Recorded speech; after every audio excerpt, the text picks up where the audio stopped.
So the first thing that I watched in this past week was something I actually had pretty high expectations for because the people in the anime subreddit on Reddit had actually talked about it quite a bit. It keeps coming up, people saying, yeah, it was good, and that was Redline. And I have to say that it lived up to its expectations. I had it in the Blu-ray player while I was editing last week's videos, and the most surprising thing is that watching the animations in the menu, my impression looking at that was that it felt like it would be a mix between the Running Man from Neo Tokyo, which maybe not a lot of y'all have watched, and Dead Leaves, which maybe some of y'all have watched. And when I actually watched it, it really did feel like it took the intensities from both of those and mixed them together. Now, Running Man wasn't necessarily considered as high a rating a thing as Dead Leaves, for example, and Dead Leaves is probably far too eccentric for some. So you can almost think of Redline as finding a kind of comfort zone between those two concepts and creating something that's just very exhilarating and exciting to watch. And I'm not quite sure how to describe it otherwise. I mean, it was just exciting to watch. The Blu-ray, I'm pretty sure the DVD does too. It came with the preview video for Redline, what I believe my anime list refers to as the Redline pilot, which basically shows you the general idea of the characters who are going to race in the Redline.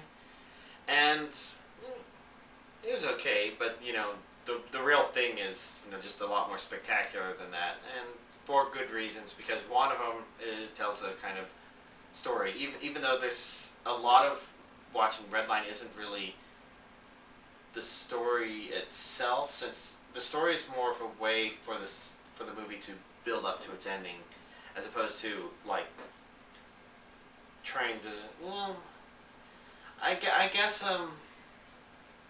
I'm not quite sure how to explain it. Maybe this is a distinction in stories as opposed to whether or not there's a story in the first place. I don't know.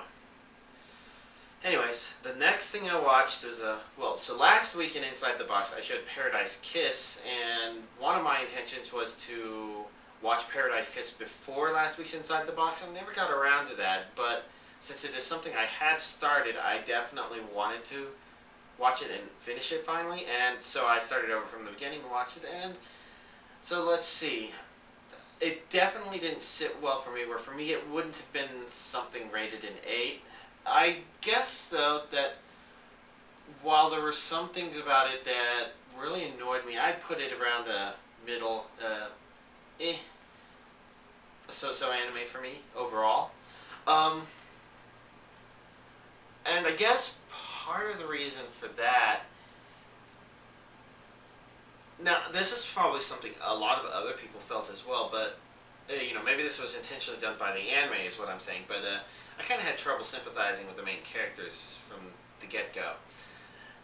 Part of that was they were kind of supposed to represent two different ideas that kind of felt like bad representatives of those ideas. To expand on that, you have the characters who are the obvious fashionable group, and well, I just didn't really like and approve of the entire stalkerish way they began from, they operated from the get-go. And then our main male love interest, George, he strikes me off as a real douchebag, an asshole that would at best be somebody that I invite over to my house to watch anime. Maybe, I mean, he's not a intolerable person to be around, but it's the kind of person where I wouldn't consider them a candidate for best friend or something like that. Forgive my 4th grade terminology, but I've had a friend that I do consider good enough to call my best friend, and others who would be kind of candidates if we interacted more or something like that. But yeah, George is the kind of person where it's like, we're in different worlds and we can only interact as if we are in different worlds. And it's not just what he's into. It's the way he thinks and acts, and it got on my nerve. Now, the truth of the matter is that I noticed it didn't grate on me as much later, which is why I'm wondering if maybe that was something they intentionally did or something like that. Yeah, I don't know. And as for the main female lead, whose name I can't remember now, my problem with her is, she kind of represents the pressured by society to do well sort of person. And in one aspect, that's actually something about Paradise Kiss that I felt almost could have worked, except that since I didn't sympathize with the characters, it had absolutely no effect on me. But it was basically, I felt like it was supposed to be a criticism of, the pressures to conform, to perform, to, all those stuff. That's a very real concern, probably even more so in Japan than places like here in the United States, I think. I mean, there's still those kind of things, but, that's like, I've gotten the impression there's a lot more pressure like that in Japan, which is maybe bad, maybe good. But anyways, my real problem is that, she kind of looks over the fence and throws mud, sort of, and that's not a good way to introduce a main character, and that was maybe intentional, like I said. The thing that kept me from, that basically kept me in that state is, well, George, it's obvious his attitude. Her, it's because she starts shit-testing him. And I absolutely hate that. It almost makes me think, well, she also falls for him. It's like falling for a stalker. And it can't help make me think of, one of those very valid complaints about Twilight, and that's, Twilight just sets up these bad relationship situations, and I didn't feel like Paradise Kiss was enough steps away from that, I guess. Which probably works out for people who go into that with a more romantic interest or something like that. Beyond that, fashion was a very important concept in there, and I felt like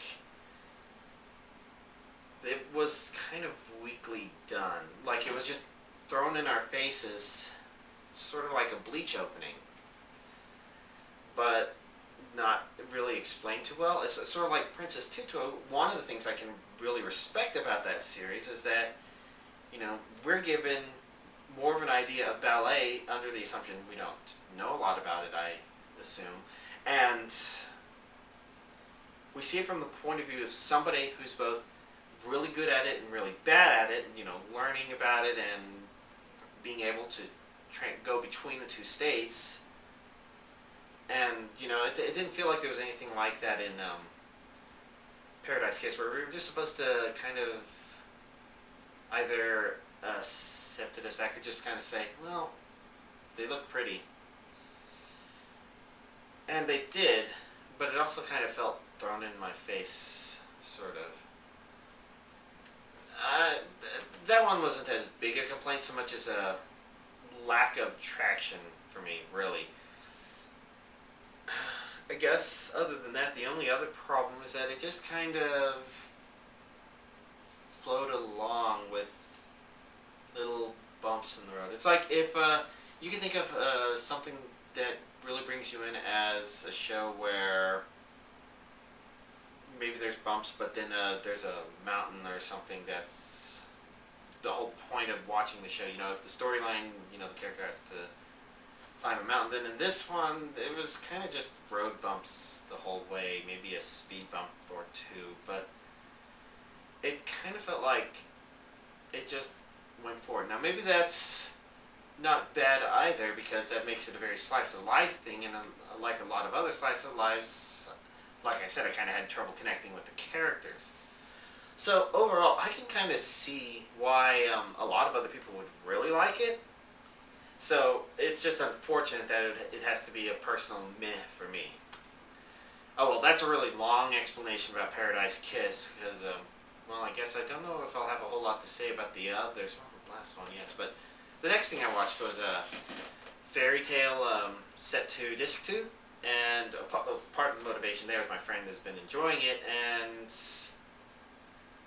it's maybe a good thing we watch that because those DVDs are scheduled to be released like every month or something. So we get a breather this coming Friday to watch something else, but then next week Fairy Tail Set 3 comes out, and it's not that's not a bad thing. That's just an interesting observation. Yeah, this is January. Okay, and the contents of it, it actually ended at a pretty bad place where it was still in the middle of a fairly entertaining and dramatic storyline. But fortunately, the next DVD is scheduled to come out next week, so we'll resume it then. And otherwise, I'm pretty sure we'll continue enjoying it. It's been enjoyable thus far, and season or set 2 disc 2 hasn't been any different. The only thing that would be really noteworthy at this point is there wasn't a make us laugh out loud outside of our control moments, sort of like there was on set 2 disc 1, which is more of a set 2 disc 1 was unusual, right? I watched Blue Exorcist Volume 2, because that arrived Friday probably, so I had a chance to watch it over the weekend, and let's see, yeah, there we go. I remember enjoying it, enjoying seeing where it goes, how it's developing. It's had some interesting twists that I haven't expected. Nothing too spectacular, but the only problem is that given the length of the series, it might not go anywhere, and I guess I unintentionally read that. Oh, I don't know. I'm not exactly sure what I read, because it was mentioned in passing and talk about something else. And that other thing was actually the unaired episode that was included in Volume 2. And in Japanese DVDs 4 or something like that. I'm not entirely sure where it was, but it was an OVA episode, basically. And that one was actually really entertaining. I mean, I have a witness that can attest to the fact that I cracked a few grins in it, and in one of those, they didn't quite catch that I almost lost it at the scene near the beginning that I can't really explain, but I have to say that it was a very amusing episode. It plays really well on your understanding of the characters thus far, and as far as I can tell, it is very appropriate to watch it after watching the second volume, as in, like, I don't think it spoiled or revealed anything that would have happened afterwards, and that's a really good thing to do, to not have to put off the OVA that you've got right now. As for the UNX short movies, there were 2 of them on this one, which makes sense, 3232 for 4, if it's a 4-volume release, 3232 would give you your 10 episodes, so that's probably how they're dividing it up. And I don't know, I'm not quite sure what to comment about them. Amusing, kind of like the humor in the series itself. But nothing else I can think of to comment on there. Anyways, the final thing I watched was Madara, which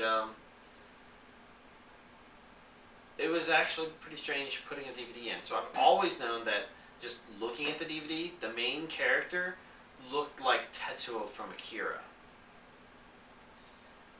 Except that he has a mark on his forehead. And while watching the series, I couldn't help but think it the entire time through. Part of that there could be an intentional part of that. Another part of that could be that since the title or character is stated from the very beginning to be the son of the main bad guy, that he's probably supposed to have a punk look to him, sort of like the characters from Akira. And this art style is very early 90s, somewhat, maybe something of a transition between 80s animation styles and 90s almost, maybe. Which means that the drawing style could be vaguely similar to Akira's. And then finally, you put a red cape on somebody with wild hairdo, badass, the gangster-ish eyes, the delinquent eyes, and that character design, then voila, you'll have somebody who looks like Tetsuo. He doesn't act like him, though, so obviously he's not that character, just implanted in another universe, but it's amusing to just notice those little things. The other thing I noticed is, popping it in, the music on the menu sounded like Inuyasha music. And to make matters worse, the main bad guy, Madara's dad, his name is Miroku, which I believe was also the bad guy from Inuyasha. There's probably just a similarity in source material for those names, possibly, or Inuyasha could have been inspired by Madara, or they just independently came up with it, because everybody has to come up with a name for their bad guy, right? But it's very strange and very thinking, and it can't be helped, making these comparisons to things that I know a lot better. And that was a really amusing thing going into it. Now, as for the content itself, my only real problem with it is it had a lot of, good characters and great ideas, but kind of pointless because, it almost could have just flowed on its own with Madara alone without a lot of the side characters. Maybe the love interest to motivate him, but beyond that, it's like most characters had more minor roles than I would have thought they should have. And that could have played a big part in me being unable to predict it, because it was probably pushing itself a little fast. Like, maybe if it had been a 12 or maybe even a 24 episode series, it probably would have played out very similar to how I would have thought it should. And I noticed this more in the second episode than the first episode. Right, it's only 2 episodes, and each episode is an hour long. But I think part of that is the first episode was able to do some more basic things where it built up reveal in the characters and information and whatnot. And that one would actually be a fine episode. It's just episode 2, maybe episode 2 was rushed, where it needed to resolve too many things or something. Now, there's still a good amount of stuff that happened in episode 1 as well, so maybe it just got slightly worse in episode 2 than it was in episode 1. Oh well, overall, not a really bad anime. I can just see that it had more potential to just be more than it was, and it ended up not being able to do that. So there are characters that we don't know we should care about who kind of come out of nowhere without any explanation and are set up as if they're supposed to be important, and then they turn out to not be that important. And I could give concrete examples, but I think I won't, simply because if you watch it, then some of those will end up being spoilerific. It's only 2 episodes, so that's not hard to do. Anyways, that's all the anime I watched this past week. So I guess we'll see what I watch this coming week.